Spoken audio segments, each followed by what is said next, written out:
Welcome to the Hollywood Updates Now YouTube channel. Let's dive into Van Johnson's secret MGM doesn't want you to know. Van Johnson is another vintage great Hollywood star who wasn't entirely who he seemed. In the golden age of the studio system, nothing was fully real, not the polished movies, and often not the stars themselves. Johnson was marketed as the ultimate wholesome, all-American boy next door. Freckle-faced, red-haired, always smiling, with an infectious cheer that made him a massive favorite, especially among female fans during World War II, when many leading men were serving overseas. His sunny, earnest persona in MGM musicals and light dramas had women swooning, Bobby Soxers, and mature audiences alike. Co-star June Allison, who appeared with him in hits like Two Girls and a Sailor, 1944, Till the Clouds Roll By, 1946, and High Barbary, 1947, described him as the best man alive, humble, delightful to work with, and the kind of guy every girl dreamed of marrying. Their on-screen chemistry was electric, and audiences loved seeing them together. Yet behind the freckles and easy grin lay a far more complicated man. Born Charles Vandell Johnson on August 25, 1916, in Newport, Rhode Island. He was the only child of a Swedish immigrant father, Charles Ian Johnson, a plumber and later real estate salesman, and his mother, Loretta née Snyder/Neumann, of Pennsylvania Dutch descent. His childhood was marked by hardship. His mother, an alcoholic, abandoned the family when he was just 3 years old, leaving him with a distant, cold father. The emotional chill at home drove young Von to escape through performing. He started acting in high school and, after graduation, headed to New York City around 1935, landing chorus roles in revues like Entre Nous and New Faces of 1936 with Imogene Coca. He progressed to bigger Broadway musicals, including Too Many Girls, 1939 to 1940, and Pal Joey, 1940 to 1941. His film debut came uncredited as a chorus boy in the 1940 screen version of Too Many Girls, starring Lucille Ball and Desi Arnaz. After a brief, unsuccessful 6-month stint at Warner Brothers, where he appeared in small roles like in Murder in the Big House, 1942, Lucille Ball, now at MGM, helped introduce him to casting director Billy Grady. MGM signed him in 1942 and began shaping his image as the ideal clean-cut star. Early bit parts in wartime films like Somewhere I'll Find You, 1942, uncredited, and The War Against Mrs. Hadley, 1942, led to more substantial roles, including replacing the pacifist Lou Ayres in the Dr. Kildare series, Dr. Gillespie's New Assistant, 1942. His breakthrough arrived with A Guy Named Joe, 1943, a fantasy romance starring Spencer Tracy and Irene Dunne. During filming, Johnson suffered a near-fatal car accident while riding with friends Keenan Wynn and Eve Abbott Wynn that fractured his skull, requiring a metal plate. MGM hid the scars with makeup, and Tracy and Dunn threatened to walk if the studio replaced him, solidarity that boosted his fame when the film became a hit. The injury also gave him a 4F classification, exempting him from military service.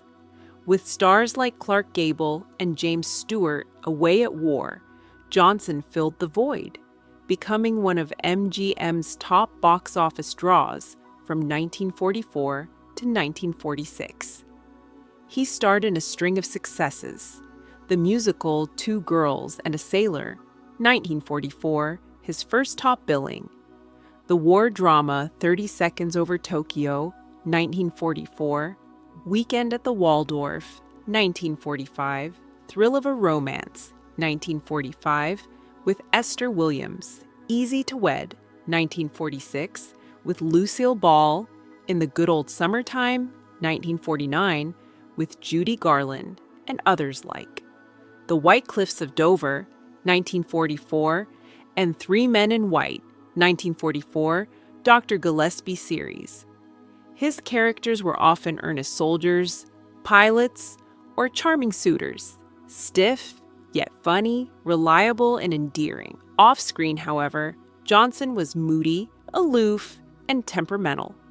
Former wife Eve Abbott, Evie Wynn, described him as sulky and quick to anger over trivial matters, household issues, candle colors, lack of ice, or family discomforts. He would withdraw into seclusion when upset. This emotional distance extended to his family life. He married Eve on January 25, 1947, in Mexico.